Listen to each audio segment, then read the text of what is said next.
Hi, welcome back to Extraordinary Times. I'm AJ. I'm Jeremy. And I'm awesome.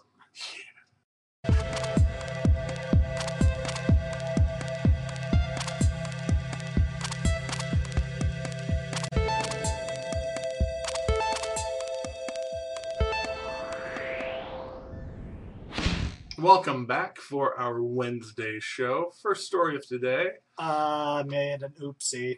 You made an oopsie on Monday. Not that too many of you saw that show anyway. Nobody's looking at it. Anyway, so... Here's looking at you, kid. The whole Coke and Monster, merger thing, that's not real. Coke came out and said, those are completely rumors. We are not actually in talks to do any of this, so, sorry. But on the upshot, Monster's stock rose just a little bit when they announced it. So good 14%. Good. A little bit. Yeah. So, anyways. It could happen, but as of right now, nothing. Speculation like that is what drives the stock market. So, yep. Good job, guys. At least you got something. But next up, out in Sacramento, the way some things go, in Auburn, outside of Sacramento, about 1,200 people, I was about to say 1,000, and that's wrong, but about 1,200 people got a jury summons to their local courthouse, be there at 8 a.m. as usual. The bad part was that, well, none of them were necessary. There was a computer glitch in the courthouse computer that just was like, we need all these people, and no, not at all. No grand jury or anything like that. It was just error. I love the public, the official announcements. The alert failed to notify us yesterday afternoon, so the clerk failed to update the system. The system then goes into default mode, and we were unaware the default mode was to call in every panel, jury panel we had selected for the week. Wow. I wonder if they still get their like $6 or whatever it is a day over there. They were told, I think, that they will be coming in later, so they might get it for that. They should get it for both days, at least. I mean, come on. They missed a day of work or whatever. Take it out of that clerk's pay. Anyway. Oh, owned. Yeah. Next up. All right. So the other side of the nation. Right. Over in Atlanta, Georgia, there was a girl that was bullied on Facebook. And I don't mean just, some people started posting some mean comments. I mean, somebody hacked into her Facebook. Wait, what? No. Not? No. Okay. They made a fake Facebook. That's right.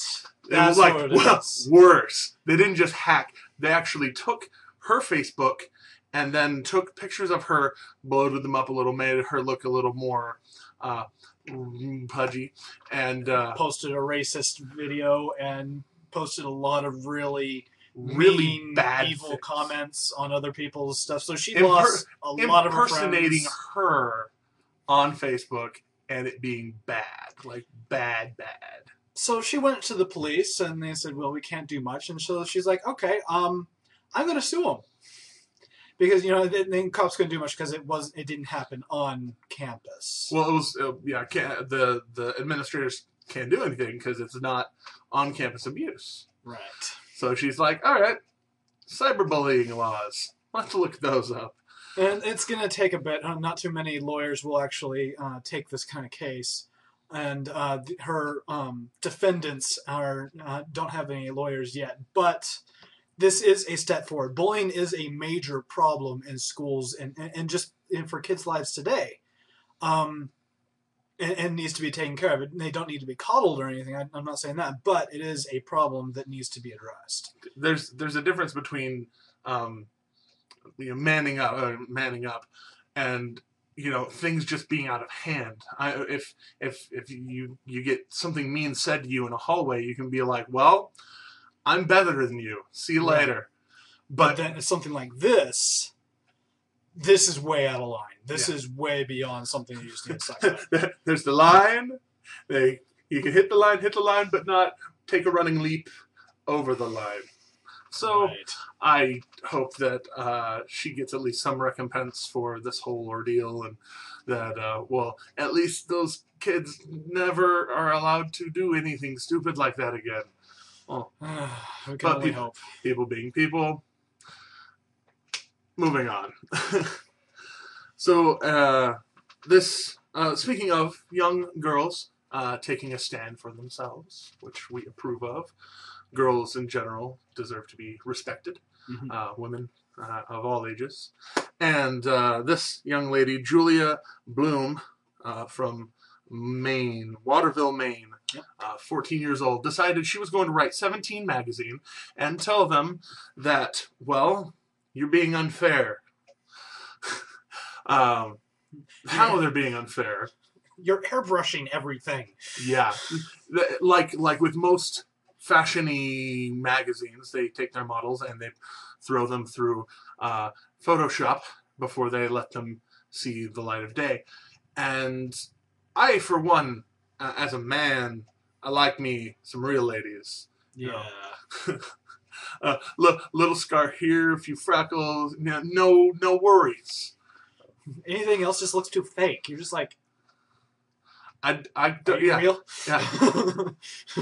Are you real? Hello? Anyways, so she's actually started an online petition with which to try and combat this, at least in a teenager's magazine, something that's supposed to cater to young girls and giving them these unrealistic expectations of themselves. Young girls go through acne. They go through, all these bodily changes that make them feel gross and sometimes look a little bit less than perfect. And that's okay, because that's all part of the process of being a teen. So, exactly. Yeah. That's how I feel. Right there with you. I couldn't have said it better myself. And we move on to science. Oh, science. Okay. Science. So a while back, couple decades back, I guess, there is possibly one of the 1991? Something like that, yeah. In the Alps. A mummy was found, possibly one of the best preserved and one of the oldest, a 5,300-year-old mummy preserved in the ice.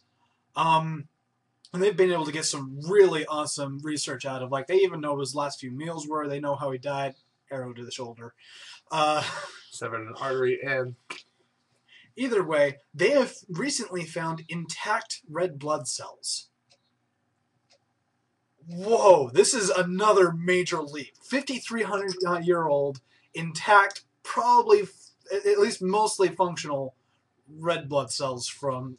I'm not sure about functional, but you can tell that they are cells, and you can tell the cellular structure, which means they can look at actual DNA, which is cool, by the way, because when you analyze DNA from older things, you can actually you figure out where some place to link our current genetic code to our old genetic code as humanity, which is awesome. Yes.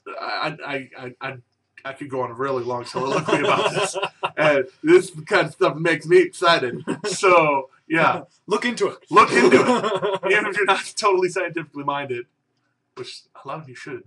Just saying. Yes. And we move on to kind of the I don't know what to call this guy. Kind of our horrible person of the day. I think he panicked. Well, yeah, you would panic if somebody fell off your hang glider.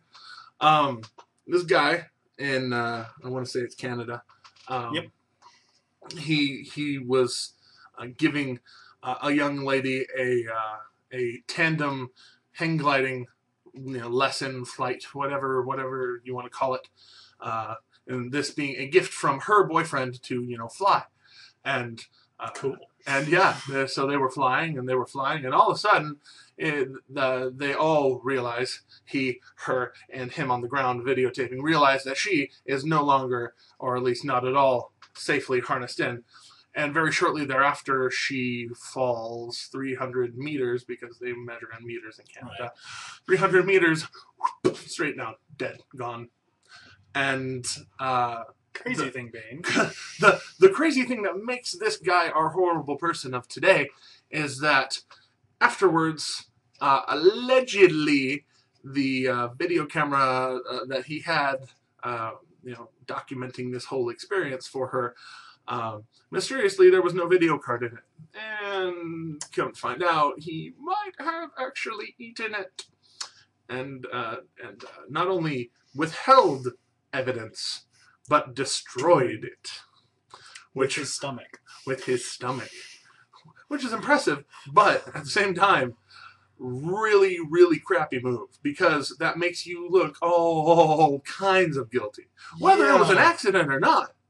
I think this guy watched too many cartoons as a kid, seeing those ones, that like Tom or whatever, just going, what do I do? Oh.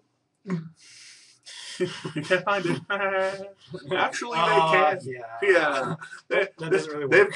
They've got scans and cameras and things that can find all that stuff. So, yeah, by the way, never do that. Never, never, never do that. And we move on to our 2 winning stories of today. Okay, so over in Lotus, California, a bunch of meteorite hunters have recently descended on this little town to try and find, what they hunt, space rocks, because there's recent asteroid activity over in that area. And so they're looking for like little tiny stuff, just going through the entire place with a fine-tooth comb. Yeah. By the way, I'd do that if I had like the financial freedom to go do stupid stuff. That's the kind of stupid stuff that I would do. Like go hunt meteorites, go try and find frozen guys in the Alps, stuff like that. Cool. Moving on. So there's a local resident woman. She's a stay-at-home mom. Was out taking a walk with a dog and everything, and she's out in the park and her foot hits a rock. It's a pretty sizable rock, and she looks at it and says, "No, this is a weird-looking rock." And so she had it go tested. People were looking for meteors. She figured, what the heck? It was a meteor. She found possibly the biggest one that's been found in that area ever, worth up to $20,000. 20 grand. As certified by NASA. At her feet. Which means she could probably ask for like 30. Just being like, this fell from space, right? And I found it. You know what that means? My space rock. She did some of the most awesome things with it. She actually hasn't sold her anything yet. In fact, the only thing she has done with it, besides lock it up for now, is gave it to her son for show and tell. Pet it with a diaper every day at noon. Yeah, that's what I'd do. I probably wouldn't sell. I'd like chip off a part of it and sell that part. Y'all can go test this part. I want this one. This one's a family heirloom. I'd love to have that as a mom, though. Just show and tell, $20,000 worth of stuff. Go take this to show and tell. By the way, can I send an armed guard with you?